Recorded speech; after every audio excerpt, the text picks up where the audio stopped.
ladies and gentlemen, please join me as I introduce my next guest with me on the studio, Pastor Joy Emmanuel Azaka. Good day, man. Thank you. Ma, you're looking wonderful.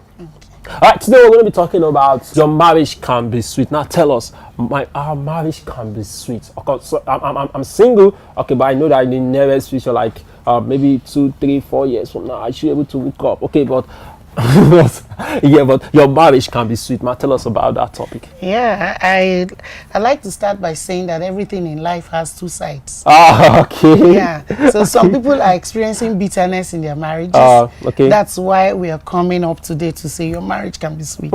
Some people, their marriages are sweet. We are saying it can continue to be sweet and even get sweeter. Okay. Yeah. Okay, so when we say your marriage can be sweet, okay, now I want you to expatiate it. I want you to throw more light on it. Okay, your marriage can be sweet. Now you're actually the marriage counselor now, so I'm only learning. Okay, so your marriage can be sweet. Preparing you for your own time. All right, I think I'm working towards that. Yeah. Okay. Marriage is not an idea that man just picked from the streets. Okay. It is God's concept. Okay. So the first thing to do if you want your marriage to be sweet, if you want your marriage to get sweeter, is for you to connect with the one who is the author of marriage, and that's God. Okay. There's no way you can experience a blissful marriage without staying with a blissful God. Okay. So you've got to be able to connect or reconnect with God as regards your marriage. Okay. There are many people who are Christians, they're born again, and they're having issues. I think there is a disconnect between you and God. Okay. All right. So once you connect back, you'll be able to hear instructions from Him. You'll be able to know what to do next. Where to put the commas, where to put semicolons in your relationship. Okay. All right. Every marriage relationship goes through one trying time or the other. Okay. Because marriage actually is like the rib trying to return to the rib cage where it was taken from originally. And if you study your Bible very well, in Genesis, when God was picking the woman from the man, He puts the man to sleep. Okay. The man was not conscious. He was sedated when God took the rib from him. Now, marriage says, rib, come back into the rib cage while I am awake. Okay. So definitely, there will be some level of discomfort.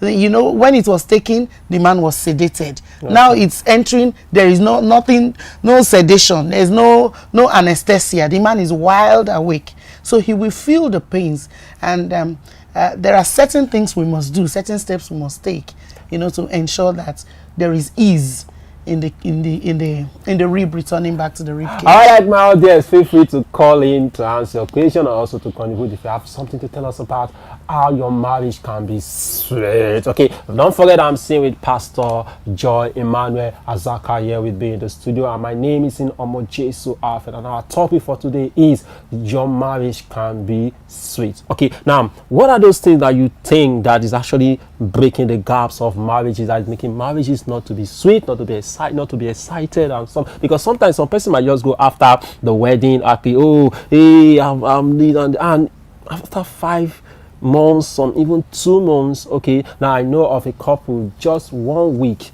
and next thing I'm hearing is they are no more together. So what happened? Something must have been missing somewhere.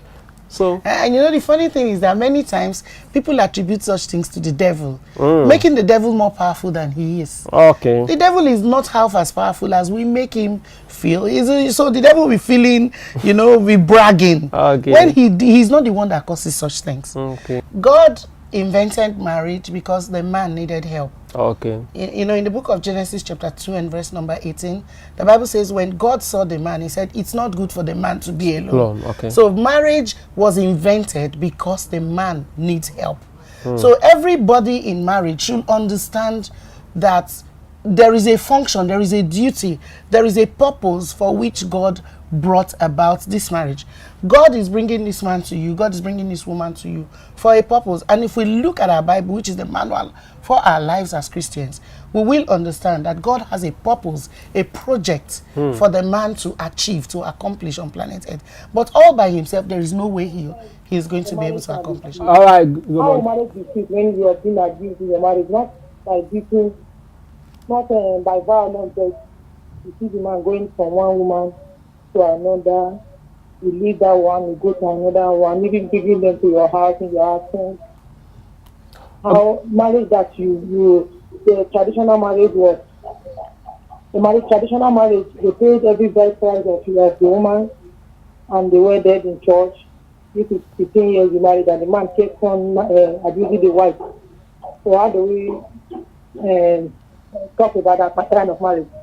Okay, please, can we know your name, please? Your name, please. Hello, okay, sorry. I am Deborah calling from Borokiri. Okay, Deborah from Borokiri, so answer that question. All right, Deborah. Such things do happen. One thing you need to know is that the person who is adulterous is the one that has a problem. But you that is not adulterous in a marriage, you've got to put the problem in perspective. You've got to be able to view this person, separate him from the offense. It might just be a passing phase in the life of that person. Okay. Now, some men go through midlife crisis that exposes them to all sorts of unprintable things. Okay. So you've got to be able to stay patiently to help him cross that bridge, because he will cross. It will soon become history. Okay, so Deborah, I think you heard that from her. Okay, but we're still talking about the breakage from marriage. So I hope Deborah didn't stop us from that. Breakage from marriage. Well, that's why the last time I appeared here, you know, I talked about my book, This Marriage Must Not Break. Hello? Hello, can you tell us your name and where you're calling from? My name is Steve. Okay. I'm calling from Port Harcourt. What area in Port Harcourt? Precisely my 3. My 3, okay. So gift. So I just want to ask question. Yeah, we're hearing. If at all somebody wants to get married to you and the person is asking for sex before marriage, how can we handle that as a Christian?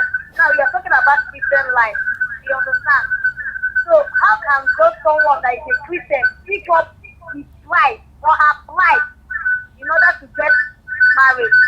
I want that answer. All right, so answering for sex before marriage. Of course, I guess you already know the answer. The answer is no.